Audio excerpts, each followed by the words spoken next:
Oi, gente, muito obrigada primeiro por terem aceitado o convite de participar dessa aula. Essa unidade, né, a gente está trabalhando aí o cotidiano intramuros. Então, a ideia é que os alunos consigam pensar como gestores. E para pensar como gestor, nada mais importante que você ter acesso à realidade existente intramuros. Então, a ideia do convite a vocês foi pensar essa realidade em como que é operacionalizado o trabalho dentro das unidades socioeducativas. E um outro ponto muito importante é porque toda vez que a gente ouve falar sobre prisões ou sobre unidade socioeducativa, isso fica muito atribuído aí ao trabalho dos agentes. E eu acho que é muito importante a gente iluminar ou dar a devida importância ao trabalho que é realizado pela equipe técnica dentro dessas unidades. Então, o convite a vocês está muito centralizado nessa ideia e eu vou contar com vocês aí com a exposição para que os alunos possam conhecer como que, de fato, é o cotidiano dentro dessas unidades socioeducativas. Então, no primeiro momento, eu gostaria que vocês dissessem, né, o nome de vocês, o lugar de fala, qual é a função que vocês realizam, há quanto tempo vocês estão no sistema. E, na sequência, dizer quais são as atribuições que vocês têm dentro da unidade socioeducativa, quais são os limites que vocês percebem e quais são as principais possibilidades de trabalho aí que vocês conseguiram perceber dentro da experiência de trabalho. Então, vamos começar aí com a Adriana. Boa noite, eu sou pedagoga e eu atuo num centro socioeducativo feminino. As nossas atribuições são variadas, né? Mas a minha é basicamente com relação à escola. Então, a gente recebe as adolescentes e a primeira coisa que a gente tem que fazer é conseguir o histórico escolar dessa adolescente para poder inseri-la na sala que é correspondente ao ano que ela está. Normalmente, no primeiro momento, a gente escuta a adolescente. Aí ela fala que às vezes está no sétimo, oitavo, aí nós não temos o histórico da adolescente ainda, primeiro porque o nosso centro socioeducativo é o feminino, ele atua no estado inteiro, então normalmente essas adolescentes elas vêm do interior, então a gente tem muita dificuldade com relação a trazer o histórico dessa adolescente, a gente tem que comunicar a família, até elas conseguirem enviar para a gente o histórico escolar. Então, nesse primeiro momento, a gente escuta o que a adolescente está falando. Se ela falar que é oitavo ano, a gente vai inserir ela numa turma de oitavo ano. Assim que a família envia o histórico escolar ou que a gente consegue o contato com a escola, aí sim a gente, com o documento na mão, a gente coloca, vai inserir a adolescente no ano correto que ela está. O socioeducativo, ele trabalha de uma forma diferente, porque a maioria das adolescentes vem com uma defasagem muito grande, então que a gente trabalha 2 séries em uma, sexto, sétimo, oitavo, nono, e o ensino médio é primeiro, segundo e terceiro ano.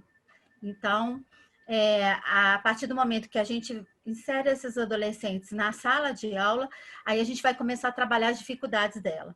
A gente vai fazer um diagnóstico, ver quem tem dificuldade, algumas têm muita dificuldade, ficaram anos evadidos da escola, ou ficaram meses, aí depende.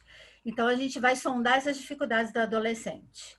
A gente trabalha com uma escola que atua dentro do socioeducativo, é uma escola regular, ela chama Escola Estadual Jovem Protagonista, então ela atua lá dentro. Os professores vêm da Secretaria do Estado dar aula dentro do socioeducativo, tem supervisora, tem diretora, é uma escola normal, regular. Aí, essas adolescentes, a gente vai sondar as dificuldades da adolescente. Depois que sonda essas dificuldades, aí a gente vai entrar em contato com a família. A família sempre nos diz algo a mais do que as adolescentes. E aí, a partir disso, a gente começa o nosso trabalho. Depois que a gente insere adolescente na escola, aí vem as questões profissionais da adolescente. A gente sempre faz um atendimento sondando profissionalmente os cursos que ela já fez, os cursos que ela tem vontade de fazer, que a gente pode proporcionar para ela dentro do socioeducativo. A gente percebe que muitas adolescentes nunca fizeram curso nenhum.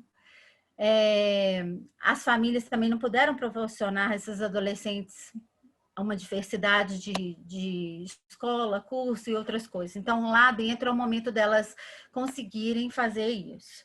E aí, o nosso planejamento é profissionalização, é a escolaridade dessas adolescentes, é inserir as adolescentes fora do socioeducativo também, como culturalmente. A gente consegue proporcionar alguns passeios para esses adolescentes que vieram do interior, que provavelmente não conhecem muito museus, várias atividades diferentes aqui em Belo Horizonte. Então, a gente proporciona para elas isso também. É uma atividade muito interessante como pedagoga, porque eu consigo desenvolver com ela algumas coisas que lá fora, na cidade delas, ou aqui mesmo em Belo Horizonte, quem é daqui não conseguiu adquirir culturalmente, profissionalmente e a escolarização.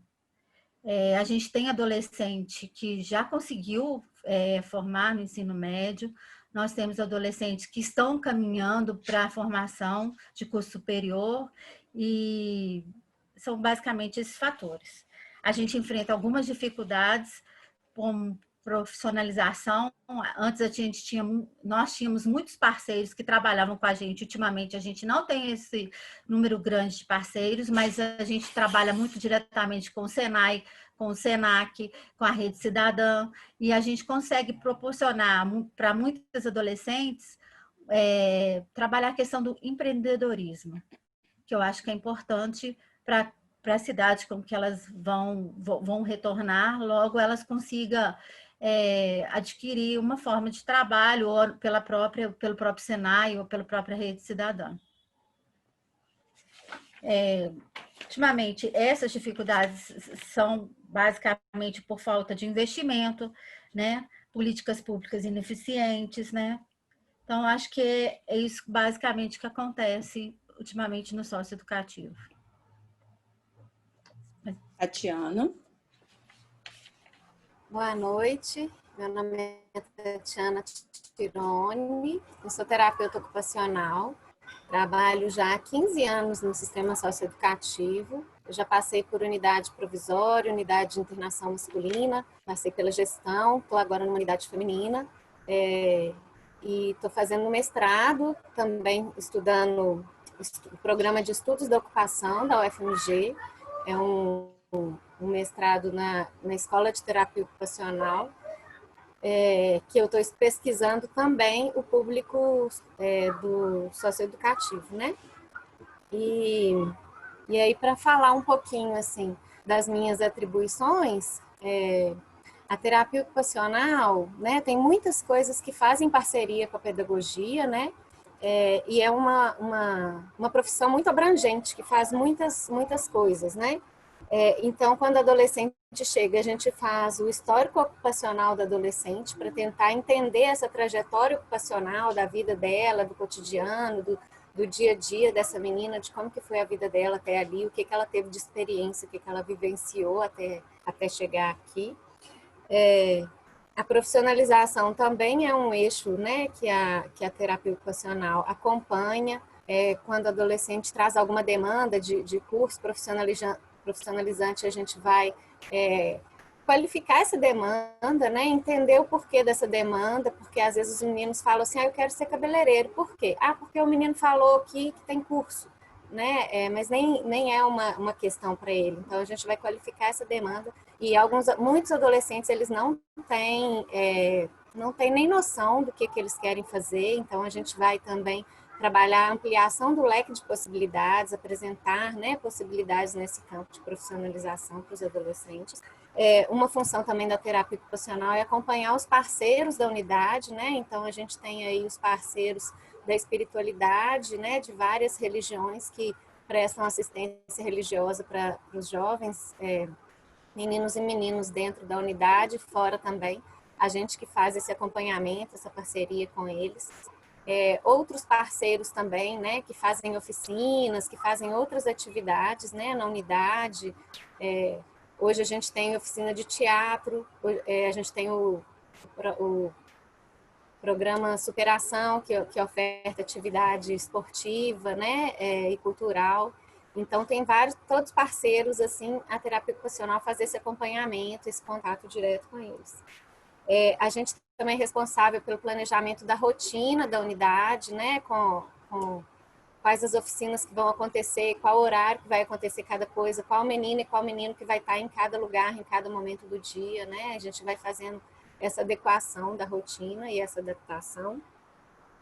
A gente acompanha o eixo de esporte, cultura e lazer também, tanto com as atividades que acontecem dentro da unidade, quanto eventos e possibilidades de atividades externas, né? Que a gente pode apresentar à cidade para os jovens, o que existe de possibilidade para essa apropriação dos espaços, né? E conhecimento de a maioria nunca foi no cinema, nunca entrou dentro de um shopping, nunca, como a Adriana falou, nunca conheceu um museu, né? Então, às vezes nem conhece a praça, às vezes nem conhece a cidade que nasceu, né?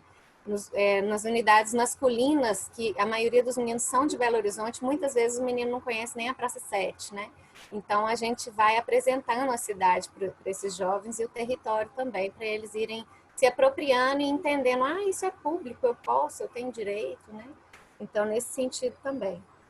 E também, junto com a pedagogia, a terapia ocupacional é responsável pela organização das festividades e datas comemorativas que acontecem, os eventos que acontecem dentro da unidade, né? Como festa de Natal, festa junina, Dia das Mães, né? Essas coisas a gente acompanha aí nesse planejamento, nessa organização também. E aí, falando, né, das limitações, assim, no campo da terapia ocupacional, eu acho que a principal dificuldade que um TO novo que chega encontra é desvincular a terapia ocupacional desse espaço, desse modelo médico-paciente, sabe? Que a gente aprende na faculdade. Então, ter essa ampliação, mais esse olhar mais social e essa postura frente aos adolescentes de uma maneira mais próxima, sabe? E sair um pouco desse lugar do saber para também apresentar um lugar do aprender, né? Então, esse eu acho que na terapia ocupacional é um grande desafio para quem está começando, né? E algumas limitações. Eu acho que o número de terapeutas ocupacional dentro das unidades, eu acho que é muito reduzido. A gente tem muitas atribuições e muitas possibilidades de atendimento em grupo, de realização de oficinas, muitas possibilidades de trabalho que às vezes a gente não dá conta de fazer em função das outras atribuições, né? Tem algumas atribuições que são comuns a todos os técnicos, como fazer atendimento, fazer relatório, né?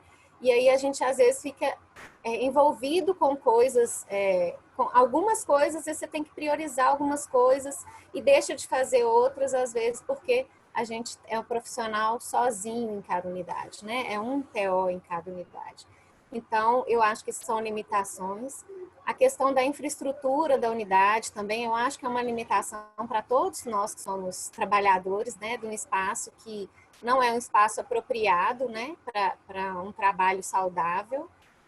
Isso implica em várias coisas, implica em adoecimento do servidor, né, e tem vários dificultadores do trabalho, né. A gente tem sempre que estar se adaptando, estar improvisando, tá se doando, né, fazendo muito além das atribuições de cada um, né? Acho que nesse momento é isso. Obrigada. Laila? Boa noite, meu nome é Laila, eu sou psicóloga e eu acho que para compreender o trabalho do psicólogo no socioeducativo é essencial entender primeiro que a gente está lidando com adolescentes privados de liberdade. Então, são indivíduos que estão passando por uma fase de desenvolvimento muito peculiar, e isso a gente precisa se atentar sempre. Então, a adolescência ela é comparada à gestação, assim, os 9 meses, um período muito curto, com tantas mudanças, a adolescência, a gente faz essa analogia, né, com a gestação também, que é a adolescência é um período muito curto com muitas mudanças, assim, e é um ser humano em formação, que ainda não está fechado, que ainda não se diferenciou, que ainda se confunde muito com o outro. Então, a gente precisa pensar que o psicólogo entra para trabalhar com essa pessoa, com esse sujeito, que, para piorar um pouquinho a situação, está privado de liberdade, né? Sem mencionar as inúmeras situações de vulnerabilidade social que essas pessoas já chegam para a gente, assim.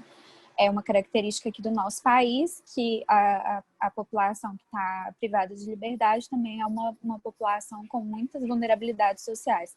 Então, chega esse caso nas nossas mãos, geralmente são adolescentes que tiveram direitos violados antes, né? Muitos direitos violados, incluindo o acesso aos serviços de saúde mental, né? A um acompanhamento de saúde mental. Então, a gente tenta fazer essa ligação durante o período de internação, que, né, não era o ideal, infelizmente, chegar na gente para poder fazer algumas ligações, assim. Ela tem atendimentos semanais. Se eu não me engano, é a única área que está previsto na nossa metodologia de Minas Gerais, os atendimentos semanais. E isso é muito porque o entendimento do trabalho do psicólogo é que ele acompanha o adolescente nas diversas mudanças e nas diversas experiências que ele tem ao longo da medida. Então, às vezes é um familiar que promete uma visita e não vai. Isso para o adolescente é um novo elemento que desencadeia um novo processo psicológico. Então, a metodologia entende o psicólogo como essencial, está presente em todas essas minúcias que acontecem durante a medida. A gente que faz o acompanhamento de saúde mental, né, começando pelos encaminhamentos, tem que qualificar o encaminhamento, não só encaminhar. Então, a gente tenta conhecer o caso, conhecer a família, tentar, assim, esquadrinhar um pouquinho daquela estrutura psíquica para entender qual tipo de encaminhamento é melhor, né? Se é um encaminhamento mais frequente, se tem uma necessidade de um atendimento mais frequente, pode ser um atendimento mais espaçado, porque a depender desse tipo de especificidade, a gente tem que encaminhar para um determinado serviço ou para outro serviço, assim. Né, se é mais interessante um encaminhamento psicanalítico. Então, assim, isso varia muito, né? Se a psiquiatria tem que entrar também. E aí o psicólogo, a partir já dos primeiros atendimentos, já tem que começar a acompanhar essas questões de saúde mental, incluindo as questões de drogadição, né? Então, já no primeiro atendimento é importante saber, especialmente no provisório, eu acho que isso ainda é mais forte. Eu não atendo provisório, mas isso é muito forte porque às vezes o adolescente ele chega e interrompe o uso de drogas na chegada ali no provisório. Então tem que acompanhar muito de perto, né? Porque é um período de muito sofrimento para a pessoa. Eu atendo hoje um público feminino, então a gente tem que estar sempre cuidando dessas questões de tentativas de autoextermínio, que no feminino aparece um pouco mais, no masculino, não que aconteça mais ou que isso passe mais pela mente, né, das meninas do que dos meninos, mas por algum motivo aparece mais. Então a gente está sempre em contato com esses profissionais. Com a enfermagem também da unidade, é importante acompanhar se as adolescentes, né, estão fazendo uso da medicação. Para alguns casos é essencial para estabilizar esse adolescente para que ele consiga cumprir a medida socioeducativa, né? Se não houver uma estabilidade que muitas vezes é química mesmo, esse adolescente não vai conseguir cumprir a medida, as outras áreas talvez nem vão conseguir trabalhar, porque ele vai estar instável mesmo. Deixa eu ver. Eu acho que as limitações da psicologia eu acho que vem da rede também, por uma rede às vezes muito cheia, Então, falta profissionais nos serviços, né? Assim, tanto na unidade básica, quanto nos serviços de saúde mental e, assim, principalmente nas unidades básicas, assim, para acompanhar uns casos menos severos, assim, a gente tem, às vezes, uma profissional para atender o bairro inteiro, e aí a adolescente tem que ser marcada uma vez por mês, porque não tem como daquela profissional dar conta de atender com uma frequência maior. E isso faz muita falta, né? Eu acho que também o que o psicólogo passa muito é o desconhecimento da rede de saúde mental sobre o socioeducativo. Então, eles tomam muito o adolescente do socioeducativo como jovem rebelde, com um transtorno de conduta, e às vezes ignoram outros transtornos que podem estar junto, né, nesse emaranhado. Eu acho que essas são as nossas limitações, assim, principais. E eu acho que a potencialidade é a questão do vínculo mesmo, assim. Eu acho que o adolescente, seja ele menino ou menina, ele tá muito sozinho num cumprimento de medida, assim. E quando a gente consegue formar o vínculo, eu acho que é uma coisa muito bacana de trabalhar, assim. Às vezes, num momento de dificuldade, você consegue ser uma ponte desse adolescente com a realidade que ele não está conseguindo acessar por estar privado de liberdade. Eu acho que é isso. Ana Cláudia. Boa noite, meu nome é Ana Cláudia, eu sou técnico jurídico do Socioeducativo São Jerônimo, público feminino. Eu estou há pouco tempo no sistema, tem 2 anos que eu entrei e trabalhei até hoje no São Jerônimo, então eu só conheço mesmo do público feminino. O trabalho do TJ, ele é muito importante, principalmente na chegada dos adolescentes, tanto provisórios quanto internos. Por quê? No caso do provisório, o adolescente ele não pode ficar mais de 45 dias acautelado no socioeducativo. Só que, muitas das vezes, os juízes não prestam atenção nesse prazo. E se o adolescente fica mais tempo, gera uma ilegalidade. Então, a gente tem que ficar muito atento e ter sempre contato direto com as comarcas para poder fazer com que isso não aconteça. E se porventura acontecer, porque já aconteceu, por exemplo, de juiz estender o prazo, e é uma coisa que é ilegal, o ECA não permite que isso aconteça, a gente tem que tomar todas as providências, como, por exemplo, acionar o juiz da fiscalização, acionar a Defensoria Pública, que é muito importante nesse caso, ela consegue fazer uma movimentação muito interessante, muito efetiva. Em ambos os casos, tanto no provisório quanto na internação, às vezes a gente não recebe os documentos necessários, porque tem uma resolução do CNJ que determina quais documentos que tem que vir com o adolescente, e em várias vezes isso não acompanha, não vem. E é muito importante para a gente conseguir fazer uma análise da situação do adolescente, até mesmo em termos de legalidade, a gente precisa dessa documentação. Então, é nossa função também correr atrás disso. Além disso, a análise dos prontuários, até mesmo porque às vezes vem alguma linguagem mais jurídica, que é mais de difícil entendimento para os outros profissionais de outras áreas. Então, a gente faz essa análise para poder repassar nos estudos de caso, explicar para a questão ficar mais clara. Em alguns casos, a gente também faz acompanhamento de adolescente em audiência, lembrando que sempre tem que ter esse cuidado, porque a gente não pode advogar para o adolescente. Nós somos técnicas do socioeducativo.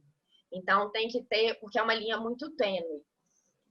Então, a gente acompanha o adolescente em determinados casos, por exemplo, oitivas em delegacia que o advogado não vai, audiência que, por exemplo, o representante legal também não vai. Seria interessante se a gente fosse em mais audiências, mas como as unidades têm 2 ATJs, tem unidade que tem até 1 e outras que também não tem, fica difícil a gente conseguir acompanhar todas as audiências. Preferencialmente o ATJ que faz a comissão disciplinar. A comissão, quando o adolescente ele infringe, transgride alguma regra do regimento interno, ele participa dessa comissão e para eventualmente receber alguma sanção.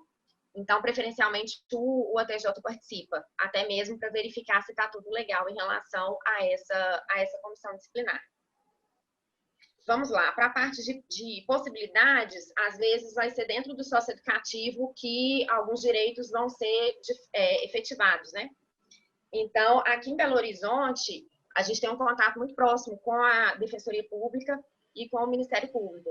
Então, há casos, por exemplo, de violações de direito muito sérios, por exemplo, abuso sexual, que a gente consegue encaminhar o adolescente, é claro que se for da vontade dele, para o Ministério Público para que seja tomada alguma providência em relação a essa violação. Coisa que, às vezes, lá fora ele não teria essa oportunidade e esse conhecimento. Com possibilidade também na parte informativa dos direitos, eu tenho como exemplo uma oficina que eu e uma agente de segurança a gente apresentou sobre a Lei Maria da Penha, apresentando quais são os direitos que ela tem, o que é essa lei, como que pode ser utilizado. E isso, a gente percebeu que muito adolescente não sabia sequer que existia, que muitas, né, porque a comunidade feminina passavam por essas violações, os familiares passavam por essas violações, e eu acho que o mais importante é fazer com que elas entendam quando elas estão dentro desse ciclo de violência para que elas consigam sair. Então, é uma possibilidade que eu acho muito interessante para as adolescentes do socioeducativo. A questão dos limites. No caso do feminino, como a gente trabalha numa unidade que atende Minas Gerais, todos os municípios de Minas Gerais, e às vezes não vem essa documentação, a gente tem essa dificuldade de conseguir. Tem algumas comarcas que sequer respondem os ofícios que a gente envia pedindo essa documentação. Então, isso é uma parte do limite, não ter esse contato tão próximo com o processo. Porque seria muito mais interessante, por exemplo, que tem adolescente que ninguém pode ser processado sem ter advogado. Só que tem advogado, por exemplo, tem adolescente que nem sabe quem que é o advogado.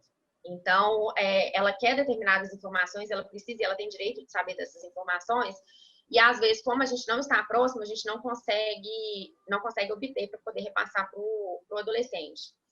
Então, isso é uma situação que é bem limitante no socioeducativo. Eu acredito que é isso da minha área.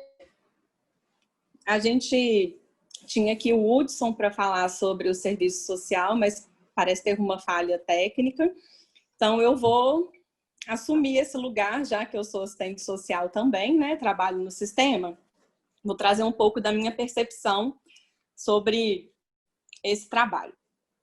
Como atribuição, quando o adolescente chega, eu preciso fazer o resgate da história de vida desse sujeito.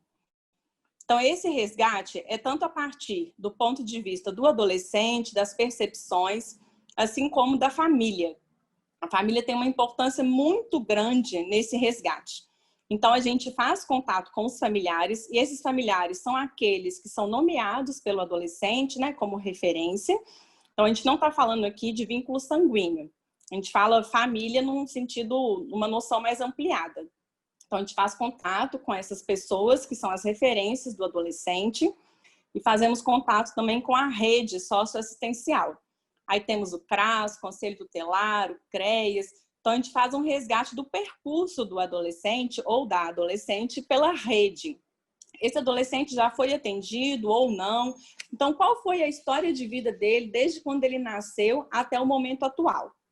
E o que de fato aconteceu para que ele viesse a ser apreendido e iniciar aí o cumprimento de uma medida socioeducativa. E aí, Hudson, eu estou falando aqui um pouco sobre o nosso papel enquanto assistente social. Queria que você continuasse contando aí do seu ponto de vista como assistente social, como que é esse trabalho, como que esse trabalho se efetiva e quais são aí as dificuldades que você encontra. Olá, gente, tudo bem? Desculpa pelo problema aí técnico, mas eu sou o Hudson, sou assistente social, trabalho numa internação masculina, né, em Belo Horizonte.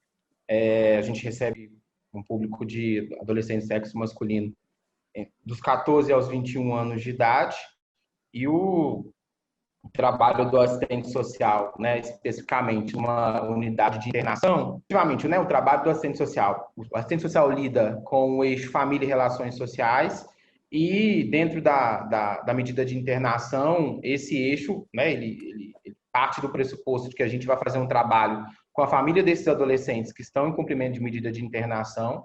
E aí, para fazer esse trabalho efetivamente nesse eixo, né, que logo no início da medida a gente é responsável pela elaboração do plano individual de atendimento. E nesse relatório a gente já tem que fazer um primeiro, né, um acolhimento inicial, né, do eixo, né, dessa família que é referência desse adolescente.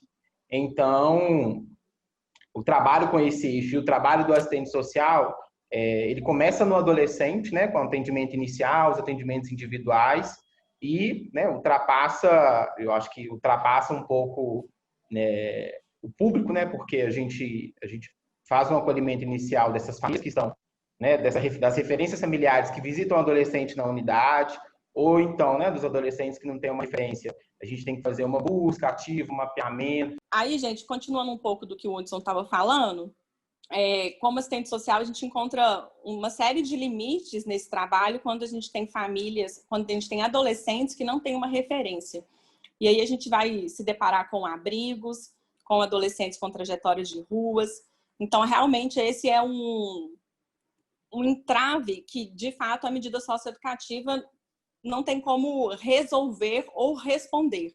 E, por vezes, nem a política pública ela está realmente desenvolvida ao ponto de acolher esses adolescentes com as histórias que eles têm. Muito pelo contrário, por vezes, essa política pública também estigmatiza esses adolescentes. E a gente tem muita dificuldade também aí no nosso contato com essas famílias que, às vezes, moram muito distante. A grande maioria são famílias muito humildes, que não têm condição para fazer uma visita frequente. Então, a gente acaba, às vezes, trabalhando aquele sujeito sem os laços que o permeiam extramuros. E aí a gente nunca pode pensar o sujeito de uma forma isolada, principalmente na adolescência. Então, essa é uma grande limitação do nosso trabalho. Mas, continuando, eu queria trazer aqui uma pergunta que eu acho que ela é muito emblemática, assim, muito difícil de ser respondida, mas aqui nós temos profissionais excelentes e a gente vai tentar aqui trazer alguns pontos. Queria que vocês trouxessem aqui para a turma como que vocês percebem, ou como que o ato infracional é aquele ato equiparado a um crime. Porém, quando a gente fala de adolescente, a gente tem aqui uma série de terminologias que estão adaptadas a essa fase de desenvolvimento, que é muito distinta da fase adulta. Então, na medida socioeducativa, o adolescente, quando ele recebe a medida de internação, que é a mais gravosa, que é equiparada à prisão do adulto, então ele fica privado de liberdade, aí por no máximo 3 anos, não há distinção de tempo em relação ao ato infracional.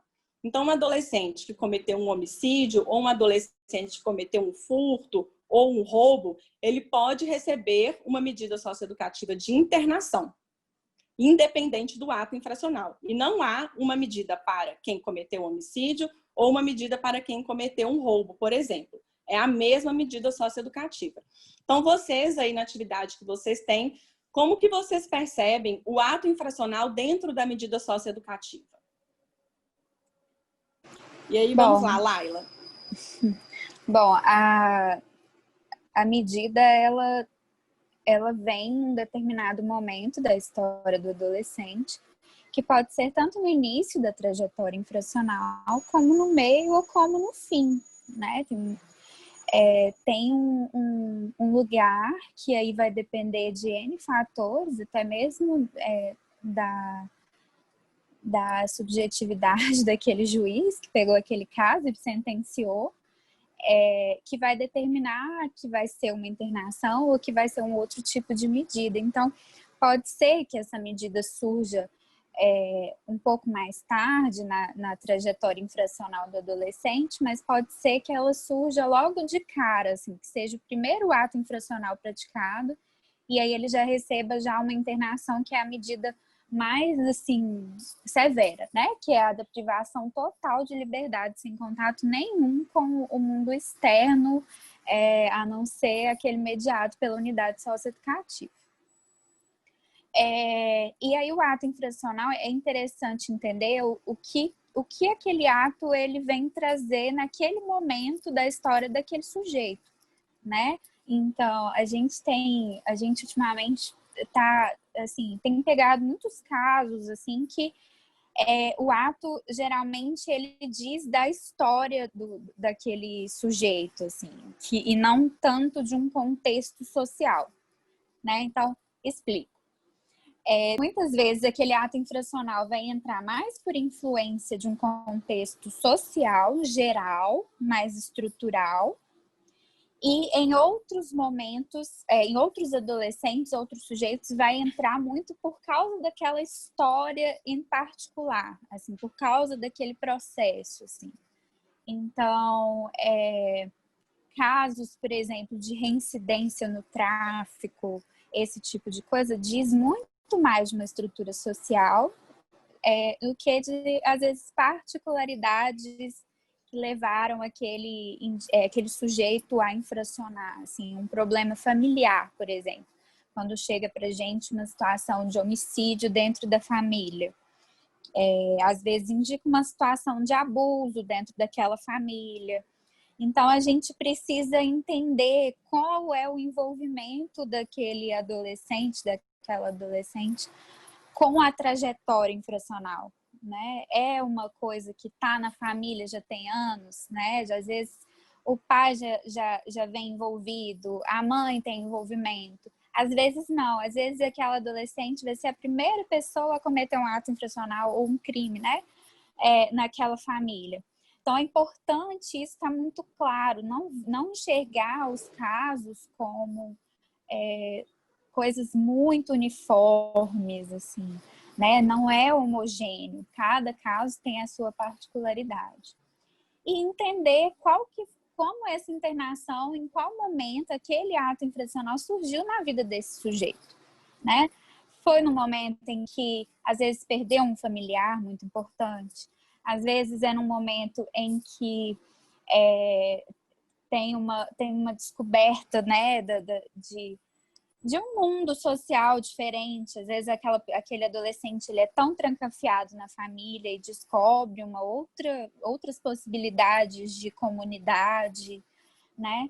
Então, qual que é a importância de entender o ato infracional? Porque o ato infracional, ele fala daquele sujeito, seja do contexto, né, de um envolvimento com o crime de um modo mais estrutural, né, com a criminalidade, ou seja, de algo familiar, algo psíquico que está muito forte, assim, às vezes até uma passagem ao ato que surge no momento do ato infracional. Ana Cláudia? Às vezes a gente depara muito com, como você já tinha mencionado, Débora, com essa dificuldade do adolescente entender o porquê que ele recebeu aquela medida socioeducativa. A internação, ela é considerada uma medida de exceção, é o último caso.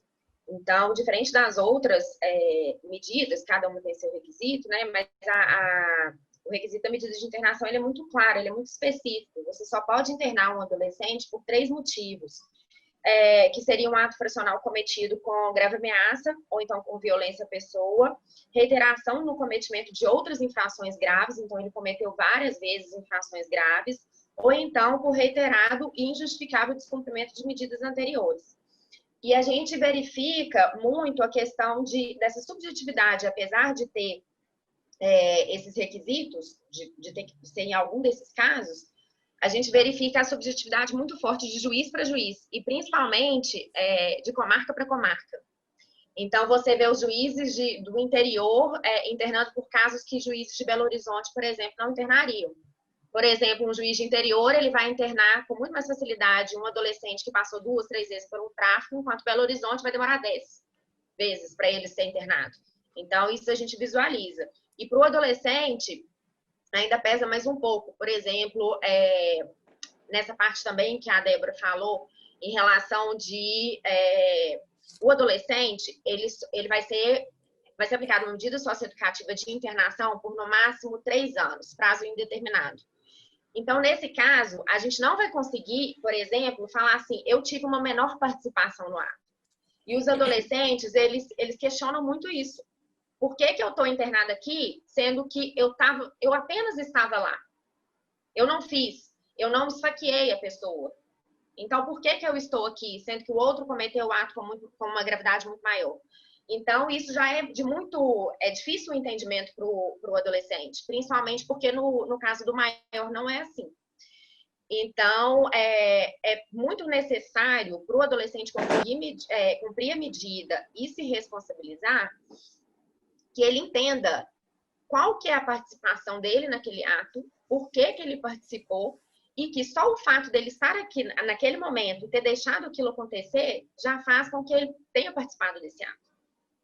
Então, é isso que tem que, normalmente, que eu trago nos atendimentos.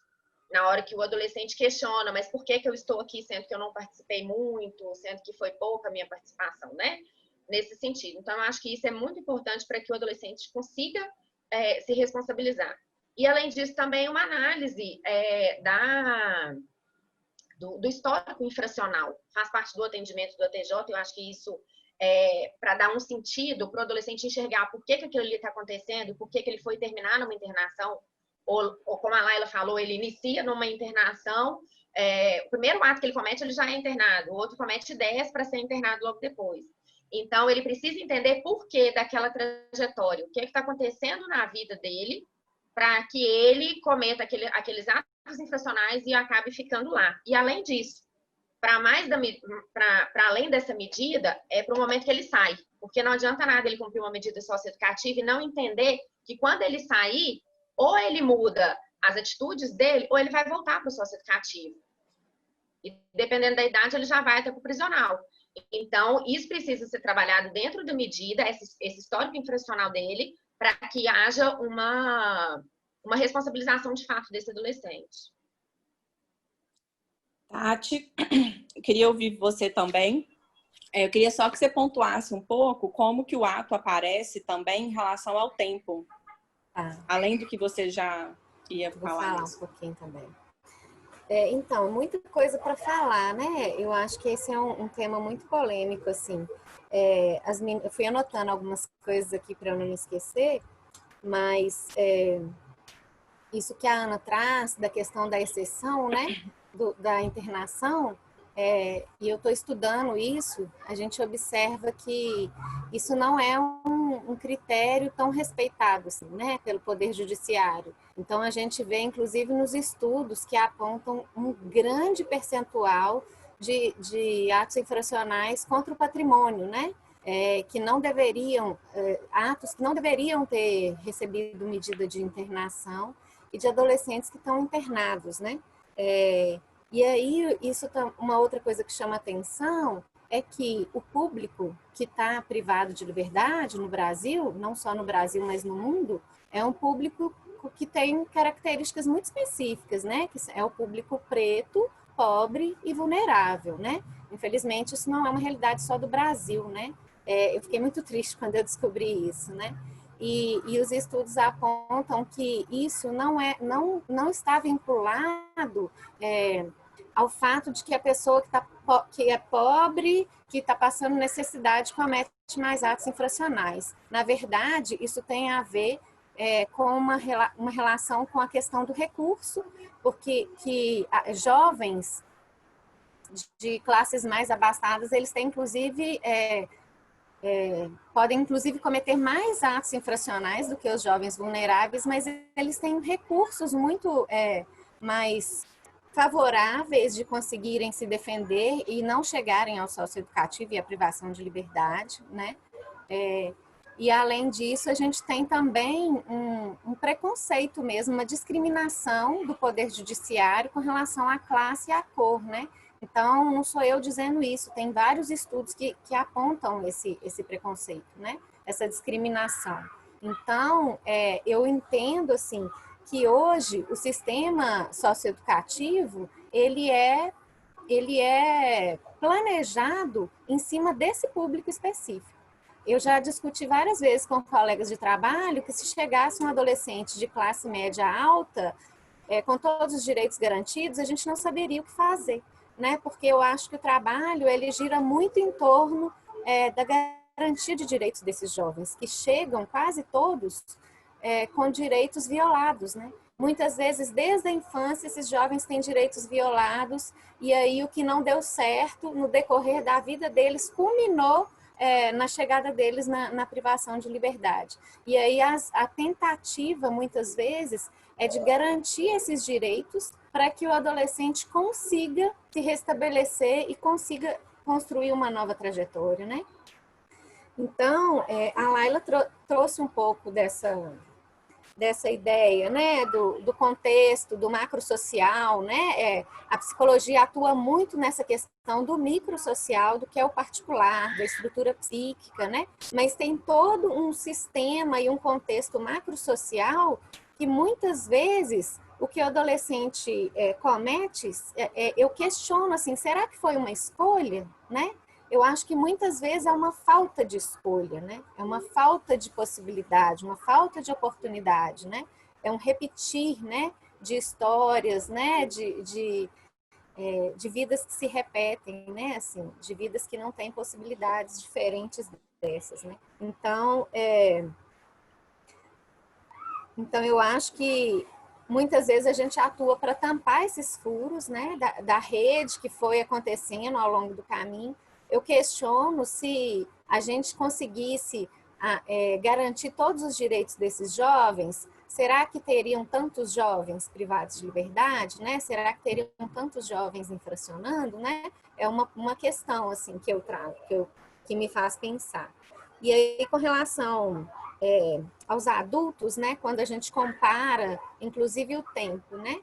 Muitas vezes a gente já viu adolescente que cometeu o mesmo ato que um adulto, o adulto foi preso, o adolescente também, e o adulto é solto antes do adolescente. E o adolescente não entende isso, né?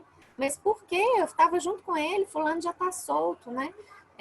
Então é isso que a gente tem, assim, esse clamor social, essa visão do senso comum de que o jovem não é responsabilizado, ele não é punido, e na verdade, na prática, ele muitas vezes ele é punido muito mais do que um adulto, né? Por um tempo muito maior.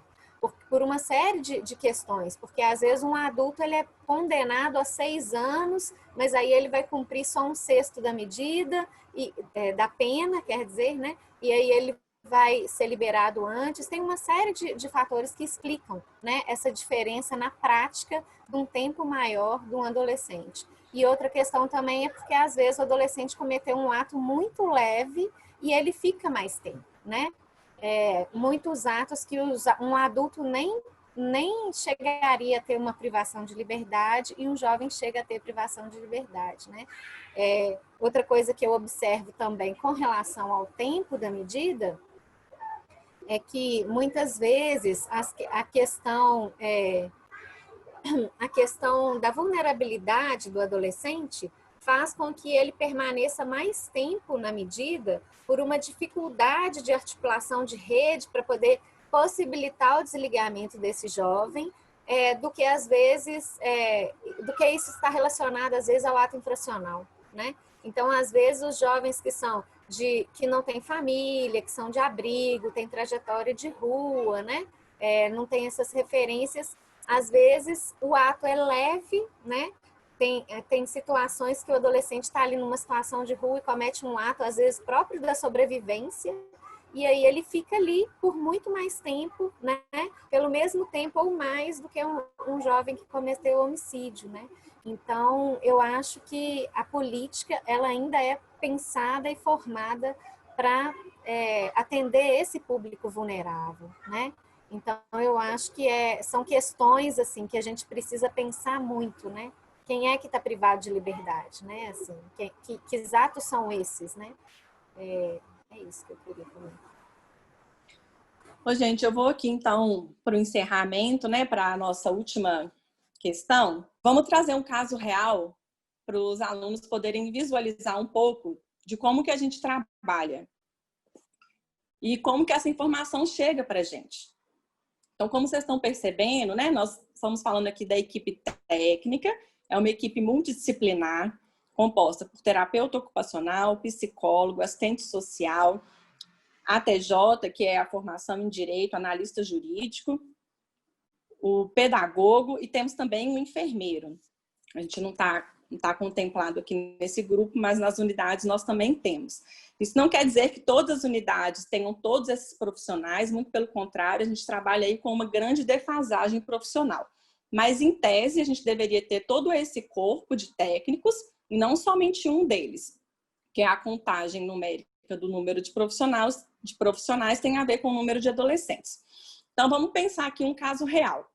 Chega para a gente simplesmente um ofício, um documento do juiz, dizendo que uma adolescente ou um adolescente, a questão não é o gênero, cometeu um homicídio, matou a avó materna. Chega essa informação para a gente. O adolescente chega na unidade e aí vamos pensar aqui o que cada área de formação vai percorrer, quais serão os instrumentos, quais serão as articulações, quais serão os contatos, as principais perguntas que serão feitas diante dessa informação. Que é assim que o sujeito chega na unidade. Ele chega tipificado por um ato. E aí entra um profissional e aí entra um indivíduo. Então, quais são as perguntas, quais são os caminhos que cada profissional vai percorrer diante dessa tipificação? Vamos lá, então. Podemos começar, então? Tati.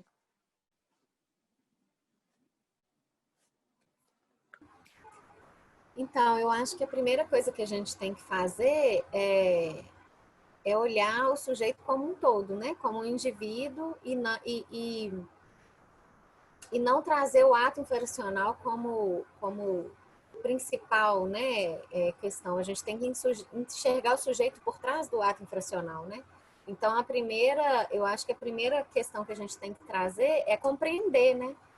O que aconteceu, por que aconteceu, que contexto foi esse, né? Assim, entender o que é que está girando em torno daquela história ali, né? Então, eu acho que a gente tem que, muitas vezes,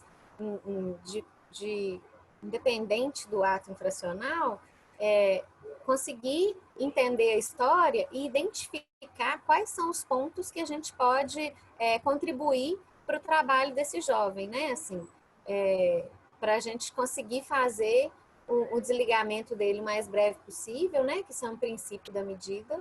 E de que maneira que a gente pode reinserir esse jovem de uma forma que isso possa não se repetir, né? Minimizar isso, assim, ao máximo. Eu acho que, nesse caso, a psicologia tem mais a contribuir, porque eu acho que, de modo geral, nos outros campos, a gente vai tratar da mesma maneira, independente de qualquer ato infracional. Eu vou querer saber qual foi, se já fez algum curso, qual o interesse profissional que você tem, qual área de esporte, cultura e lazer você tem interesse, vou inserir nas atividades, vou fazer os encaminhamentos, a gente vai atuar da mesma maneira, independente do ato infracional. A gente tem que tratar, né, todos os adolescentes da mesma maneira, independente, né, de qual seja esse ato. Aproveitando a deixa, né, já que a Tatiana cita aí a psicologia nesse caso, Laila, você pode dizer um pouco de como que a psicologia entraria nesse caso? Só acrescentando, eu acho que, além da psicologia, também, nesse caso, o serviço social tem muito a contribuir, né? Como o ato infracional se dá no seio da família, eu acho que também é muito, muito importante entender esse contexto familiar que levou a isso, né?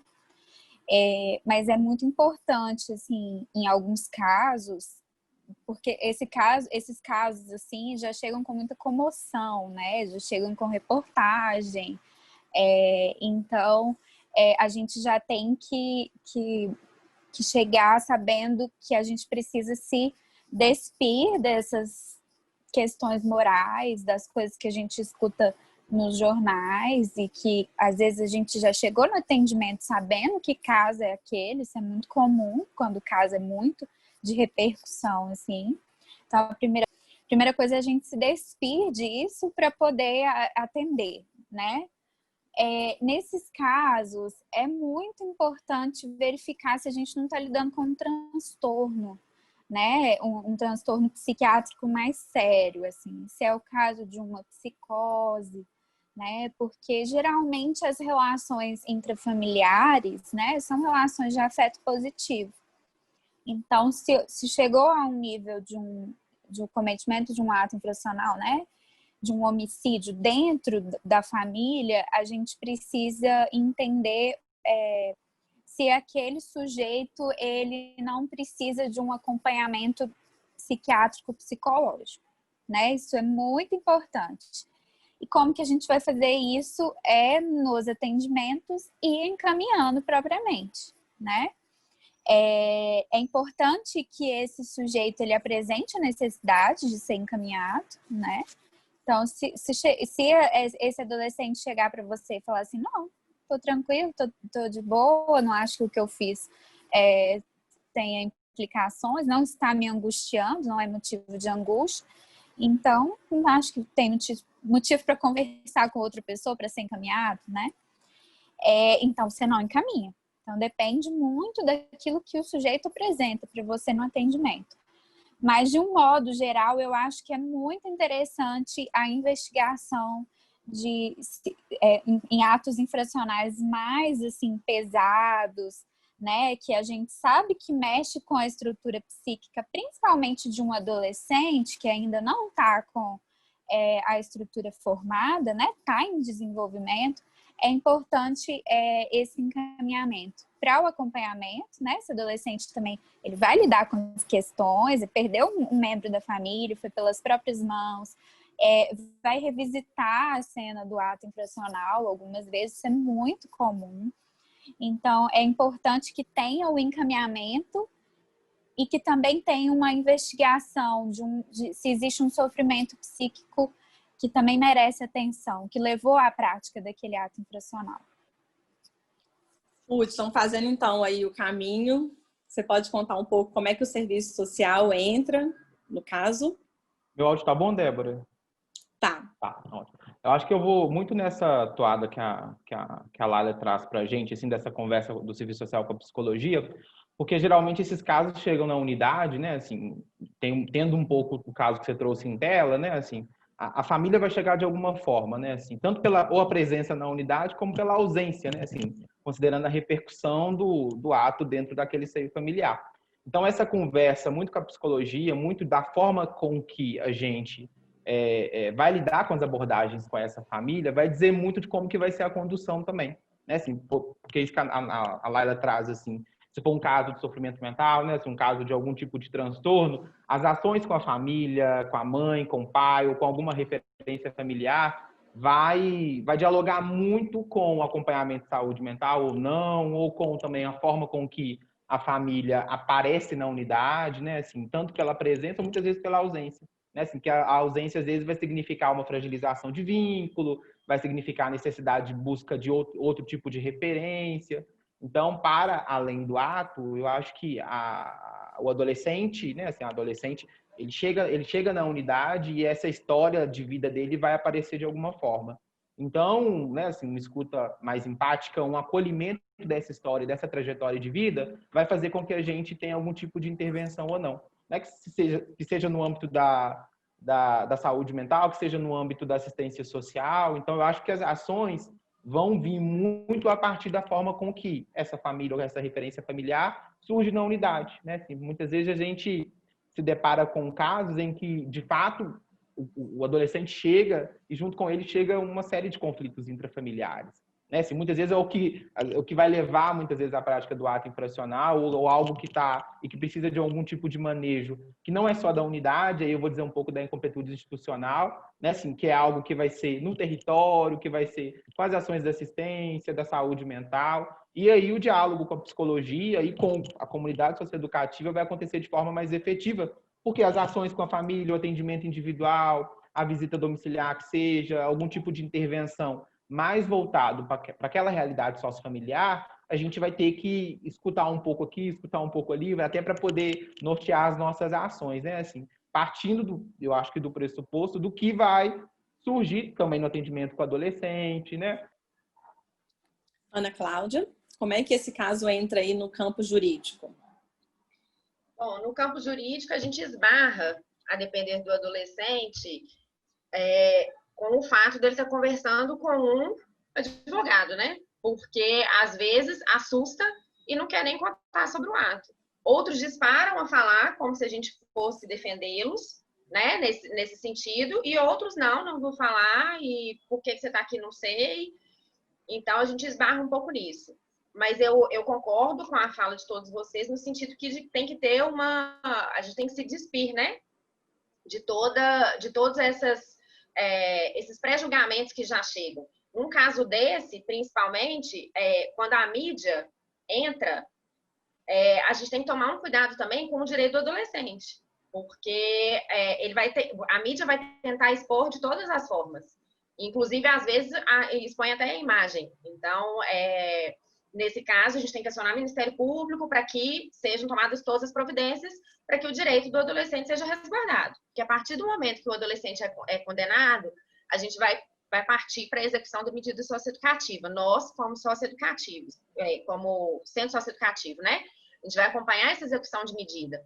Mas até que ele seja, de fato, condenado, né? Ter uma aplicação de medida socioeducativa, a gente tem que tomar cuidado para que todos os direitos dele, processualmente falando, sejam resguardados, para que não haja também qualquer nulidade, né? A gente tem que tomar muito cuidado com isso.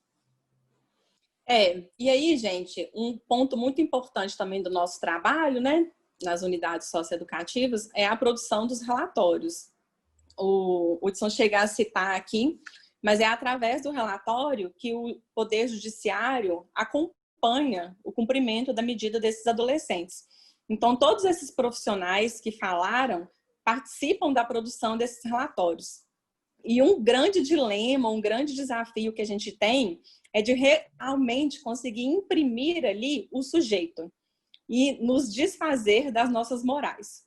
Então, a gente precisa dar lugar ao sujeito nesses relatórios sem que nós façamos interpretações morais sobre essa medida socioeducativa, o que é muito difícil. Porque qual ser humano que não é parcial? Mas aí fica aí uma reflexão de como que a gente faz a condução dessas medidas socioeducativas e qual que é o poder que o técnico tem. Porque é o técnico que vai fazer a sugestão de um desligamento, que vai fazer uma sugestão do fim dessa medida socioeducativa. O Poder Judiciário pode vir a acatar ou não. Em grande parte, o Poder Judiciário realmente corresponde a uma leitura do técnico. Mas pode acontecer que o juiz discorde da interpretação do técnico. Mas nós fazemos relatórios regularmente sobre o cumprimento dessas medidas socioeducativas. E é isso um pouco que eu queria compartilhar com vocês, né? Como que é o trabalho da equipe técnica. E aí, gente, então, queria agradecer a todos, todas, pela participação, pela disponibilidade. Eu acho que, na medida que a gente consegue compartilhar um pouco sobre o socioeducativo, a gente consegue também enfrentar aí significantes, por exemplo, sobre embates e polêmicas sobre a redução da maioridade penal. Então, eu acho que a gente precisa discutir o socioeducativo com as pessoas que trabalham dentro dessas unidades. E vocês, né, como futuros gestores, né, vocês, alunos que estão aí estudando administração pública, numa possibilidade aí de vocês virem a trabalhar na segurança pública, é muito importante esse diálogo com quem trabalha dentro das unidades, essa compreensão realmente dos dilemas, dos desafios das pessoas que atuam lá dentro. Então é isso, muito obrigada